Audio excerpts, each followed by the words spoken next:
Hi, good morning, my dear student. Today we will discuss your class 12th history, chapter 10, colonialism and countrysides. My dear student, if you would remember my previous class, where we have completed probably all the topic of this chapter. Today, one of the most important topic, which is not directly related to your chapter, but you have to know about that. That is land settlements. I mean to say that the land settlement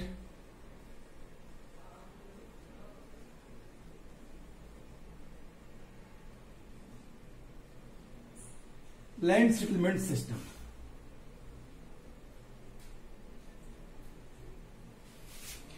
You have to understand about that land settlement system.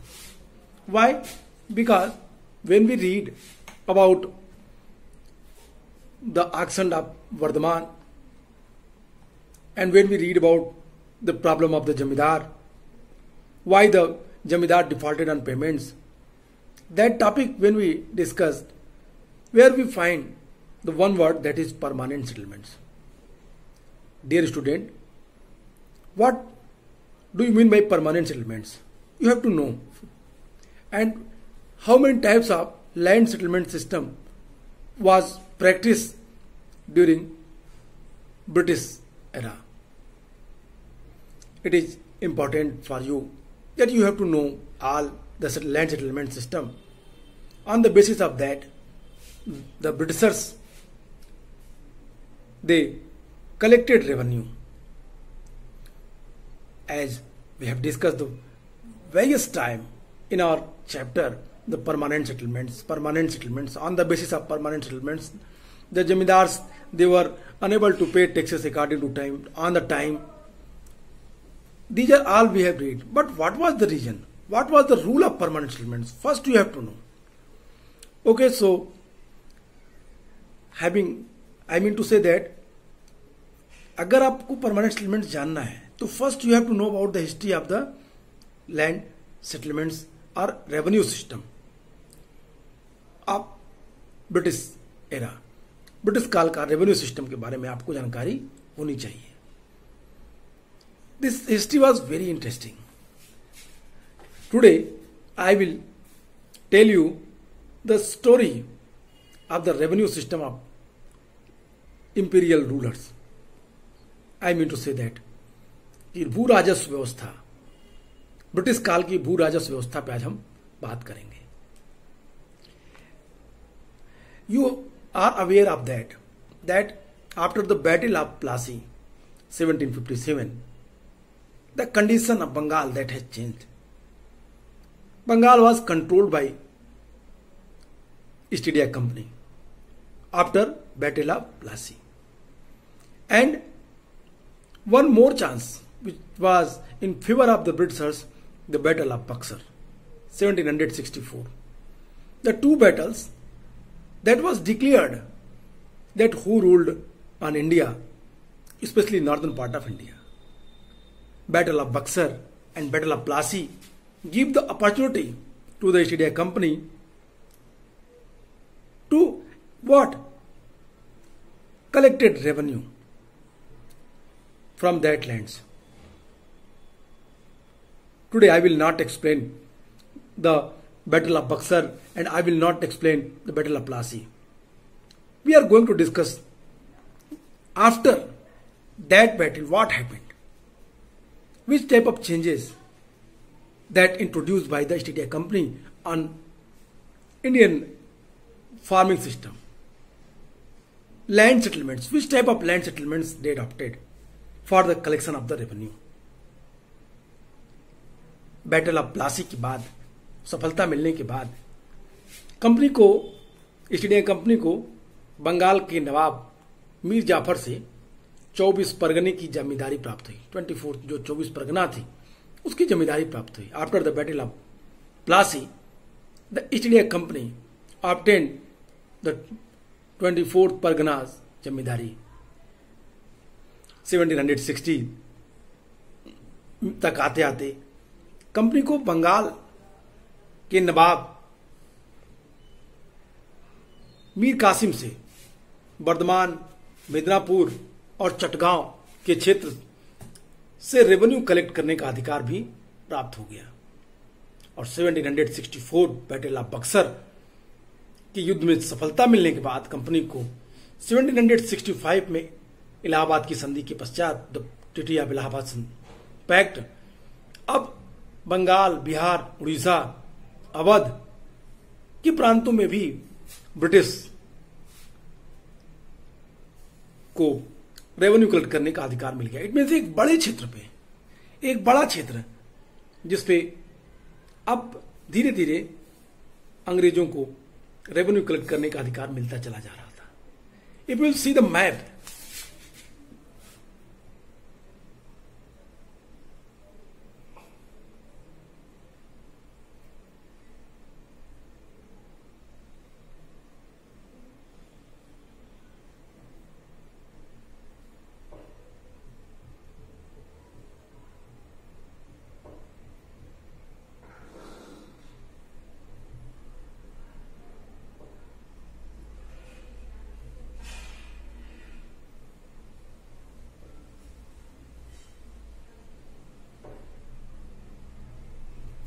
if you see the map of India, that here, that is also the part of the India. It means that whole area that was captured by the British. I mean to say that especially the northern part of India.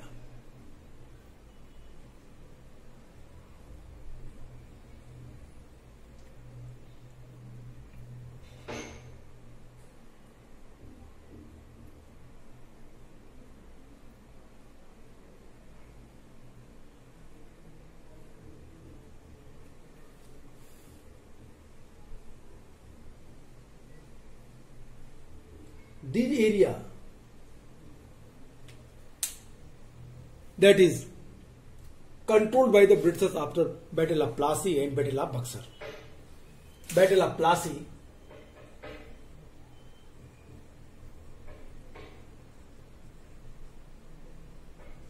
and Battle of Buxar.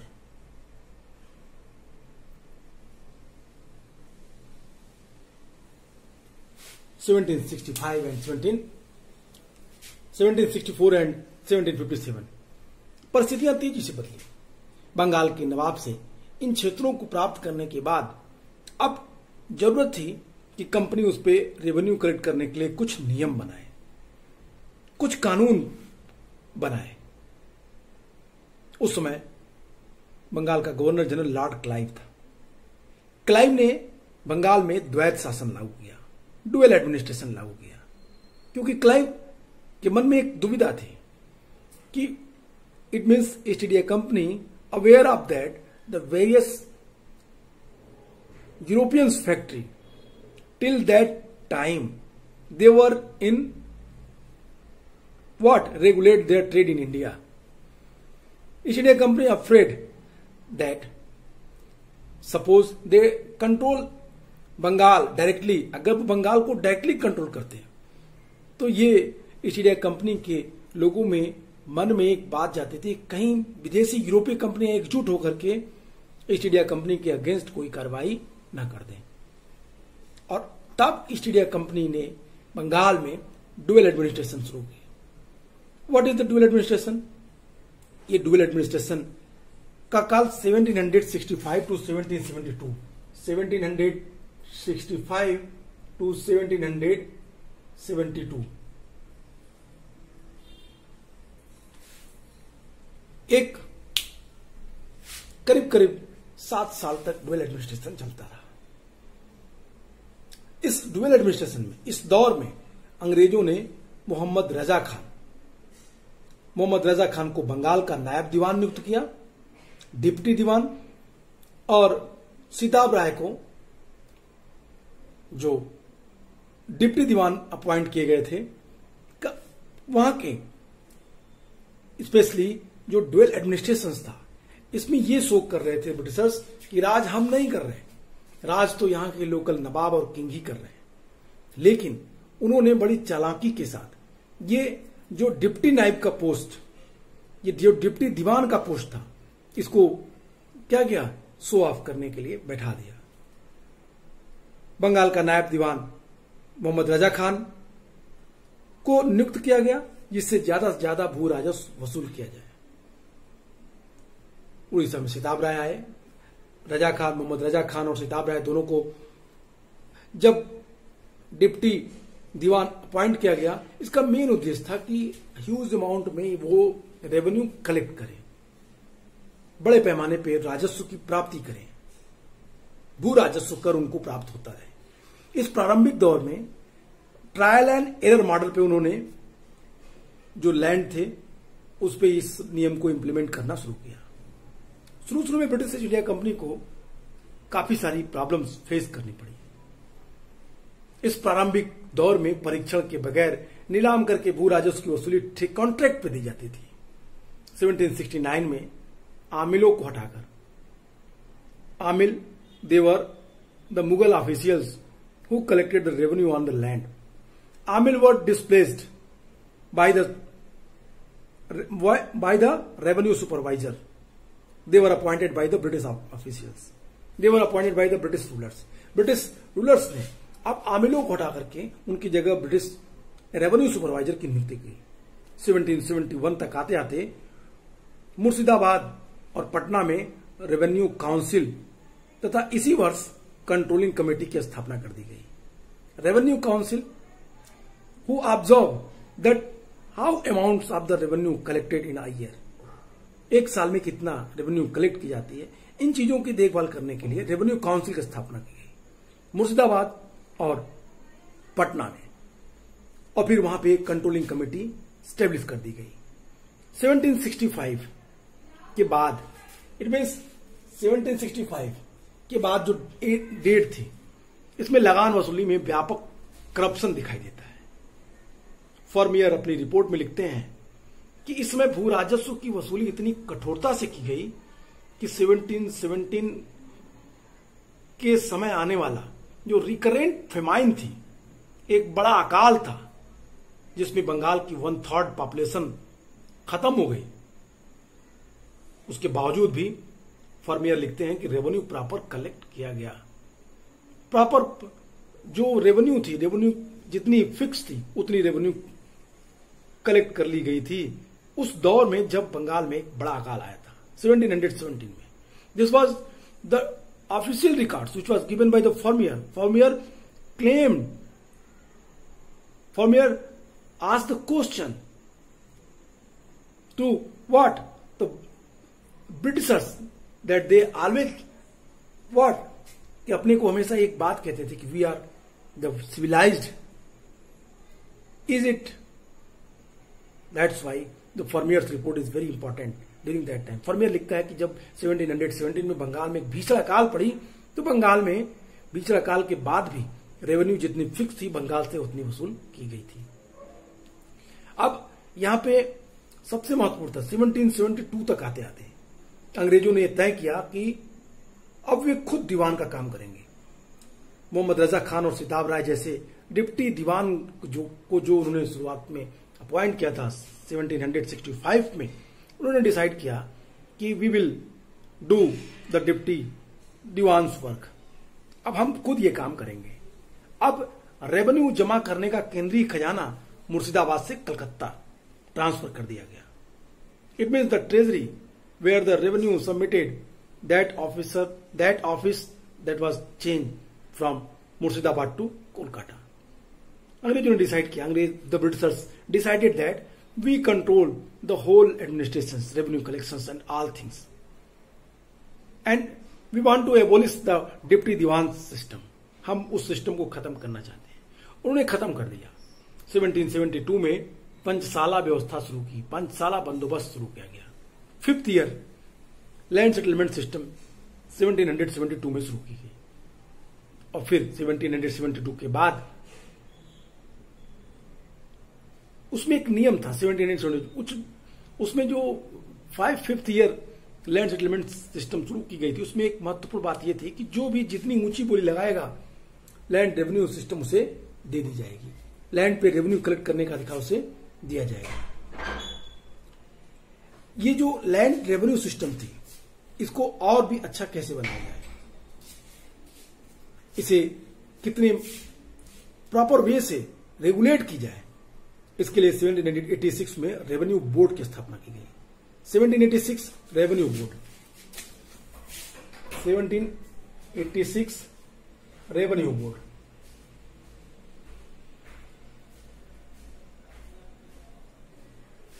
Revenue board की स्थापना कर दी गई। 1768 में revenue board स्थापित की गई। ये इस बोर्ड का ये काम था कि पूरी चीजों को कंट्रोल करे, पूरी चीजों पे ऑब्जर्व करे। I mean to say that it is the duty of the revenue board that he observe and regulate the rules and policy on the whole land of the Bengal for the proper collection of the revenue. इन चीजों के लिए इस व्यवस्था को, इस revenue board को स्थापित किया गया, जिसकी समाप्ति 1793 में तब हो गई जब एक नई सिस्टम शुरू हुई और वो सिस्टम थी परमानेंट सेटलमेंट्स। अब हम बात करेंगे what is the meaning of permanent settlements. इसके लिए वी हैव टू व्हाट, इन चीजों को हमें थोड़ा चेंज करना पड़ेगा। Okay, the permanent settlements. अब जिसे permanent settlements, they are the various name, the permanent settlements.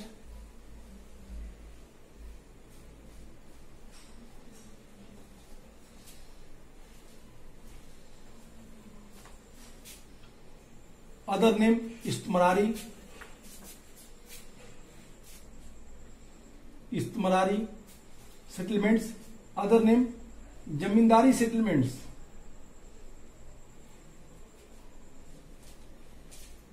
Zamindari settlements, it means इसके कई सारे नाम हैं।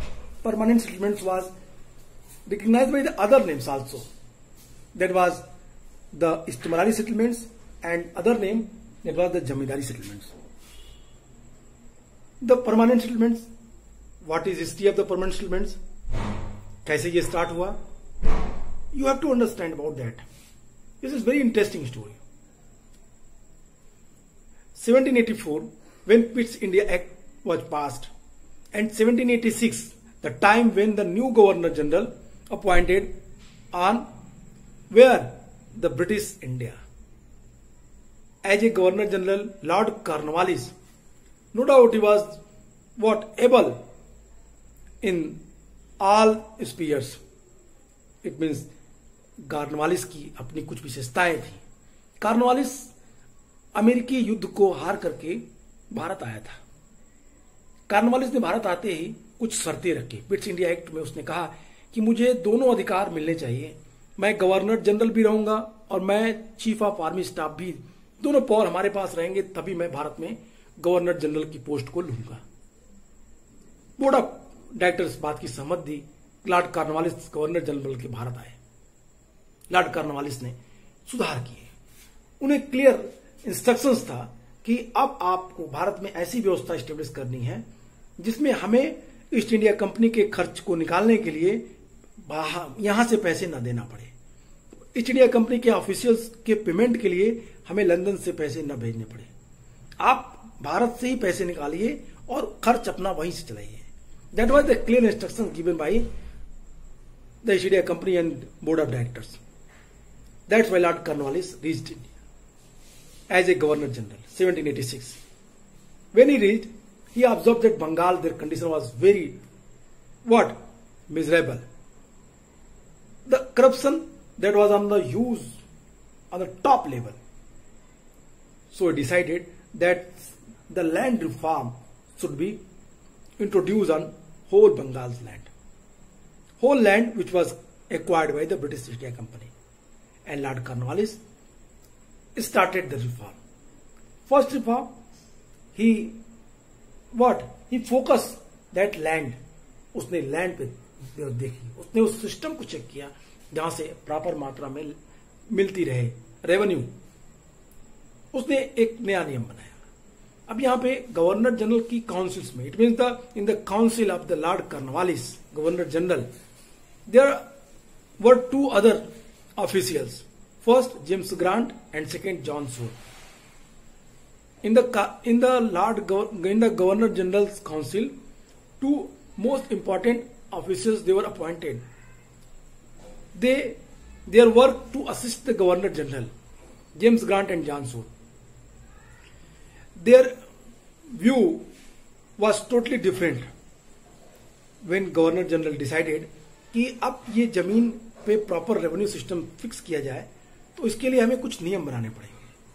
कॉर्नवालिस बंगाल का गवर्नर जनरल जब बन के आया तो उसने परमानेंट सेटलमेंट्स लागू कर दी। लागू करने के लिए उसने सोचा कि किस तरीके से लागू किया जाए, लेकिन इसमें दो बातें आ रही थी। परमानेंट सेटलमेंट में पहली बात यह थी कि क्या जमीन का मालिकाना हक किसे दिया जाए, जमीन का मालिक किसे माना जाए, जमीन किसकी है। इस बात पे दोनों के मत अलग अलग थे। इट मीन्स जेम्स ग्रांट और जॉन शोर दोनों के अपने अपने अलग अलग व्यू से। जॉन शोर जमींदारों को भूमि का स्वामी स्वीकार करते थे और उनके अनुसार वे ही लगान देने के वास्तविक अधिकारी थे, जबकि जेम्स ग्रांट का विचार था कि भूमि जो है, जो लैंड है, वो टोटल गवर्नमेंट की है। गवर्नमेंट, जमींदार सिर्फ उस पर क्या है, रेवेन्यू कलेक्टर है और इन्हें गवर्नमेंट जब चाहे डिस्प्लेस कर सकती है, हटा सकती है। बट उधर जेम्स ग्रांट की इस विचार को जॉन शोर के द्वारा डिनाइड किया जा रहा था। According to John Shore, the land ownership should be in the hand of zamindar, and John Shore was supported by Cornwallis. Why? Because Cornwallis was also the जमींदार in Britain. जमींदार Cornwallis खुद था, इसलिए उसने जॉन शोर की बात को support किया, फेवर किया। और अब ये चीज क्लियर हो गई कि जमीन पे जो अधिकार दिए जाएंगे जमींदारों को दिए जाएंगे। शुरू में ये व्यवस्था, परमानेंट सेटलमेंट व्यवस्था, ट्रायल एंड एरर मॉडल पे 10 वर्षों के लिए चली। 1719 के डिकेट्स में कॉर्नवालिस ने वार्षिक लगान के स्थान पे 1719 में 10 वर्षीय लगान व्यवस्था शुरू की और कोर्ट ऑफ डायरेक्टर से इसकी स्वीकृति मिल जाने के बाद ये व्यवस्था स्थायित्व प्रदान कर दिया जाएगा। इस तरह की बात उसने करके 10 साल तक की व्यवस्था, 10 साल की परमानेंट सेटलमेंट व्यवस्था 1719 में शुरू कर दी। बाद में कोर्ट ऑफ डायरेक्टर से उसको परमिशन मिली और ये व्यवस्था कंटिन्यूअस कर दिया गया। ये लंबे समय तक चला दिया गया। 22 मार्च 1793, 22 मार्च 1793, that was the date when finally the permanent settlement was what? Imposed on whole Bengal finally. उन पे पूरी तरीके से लागू कर दी गई। अब भू राजस्व व्यवस्था में इसे ही इस्तेमारी या स्थायी बंदोबस्त भी कहते हैं, इसे जमींदारी व्यवस्था भी कहते हैं। ये व्यवस्था 1793 में पूरे बंगाल पे लागू हो गई। फिर धीरे धीरे ये बंगाल के साथ साथ बंगाल, बिहार, ये पूरी व्यवस्था बंगाल, बिहार, उड़ीसा, यूपी के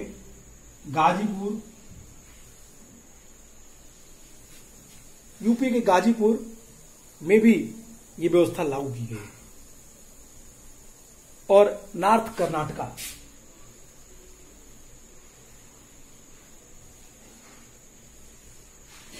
कर्नाटका इन क्षेत्रों पे जमींदारी व्यवस्था लागू कर दी गई। ये टोटल जितनी जमीन थी उसके 19% पे लागू थी। 19% जमीन पे परमानेंट सेटलमेंट्स व्यवस्था लागू की गई थी। ये तो हुई एक हिस्ट्री। अब इनमें उन चीजों को समझने का प्रयास करिए जिस सेटलमेंट्स में जो रूल्स थे जो प्रॉपरली रन नहीं कर पा रहे थे, जो जमींदारों के लिए प्रॉब्लम क्रिएट कर रही थी। इसमें कुछ नियम थे, जैसे जमींदार को जमीन पर रेवेन्यू टैक्स कलेक्ट करने का अधिकार दे दिया गया। जमींदार को 1/10 अपने पास रखनी थी, 1/10, और 10/11 ये राशि ये गवर्नमेंट को पे करना था। टोटल रेवेन्यू कलेक्ट करेगा जमींदार और 10/11 नेशनल ट्रेजरी में जमा करेगा। 1/10 अपने खर्च के लिए रखेगा। लैंड रेवेन्यू फिक्स की गई थी, कितनी थी? 3,75,00,000।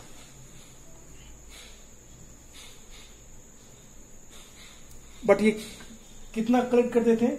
करीब 13 करोड़। आप समझ सकते हैं यहां पे करप्शन कितना था। अंग्रेजों ने फिक्स की थी 3,75,00,000 रुपए, कलेक्ट की जाती थी 13 करोड़ रुपए। इन बीच में सबसे अधिक प्रॉब्लम किससे होती थी? ऑब्वियसली पीजेंट्स को। ऑब्वियसली किसको? जो रैयत से, उनको। तो that was the exploitation done by zamindar. But when the peasants became what? Rebellion against that system, the zamindar very cleverly imposed that this system was not implemented by us.